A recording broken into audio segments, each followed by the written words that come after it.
I'm sure none of you, maybe some of you watching this, have heard of Elizabeth Smith, but she was here 39 years, and she was the Latin teacher, which I understand, And everybody unfortunately, was scared to death of her. that they don't offer anymore. But she had, and nobody, some of you watching this may have had Latin at one time, but it was a big benefit to me when I went to law school, was to have a background in Latin. But she would have had an ability, she knew what body language meant even before the term was even invented. She knew what body language was.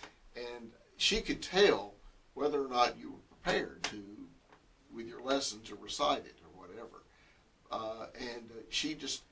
She would go to the back she'd either close or open a window. So that way she got a view of everybody in the class, and she could tell whether or not they were cheating or whatever, had cheat sheets or whatever. But anyway, she had an uncanny ability to tell whether you were prepared or not.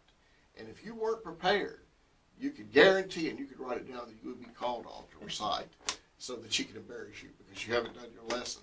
But if you There's weren't probably prepared, no teachers like that now. well, if you were prepared, you'd never get called on ever.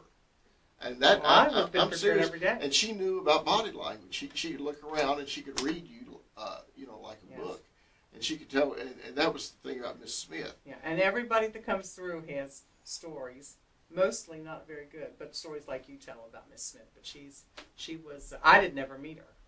I think she passed away about 2 years after she retired.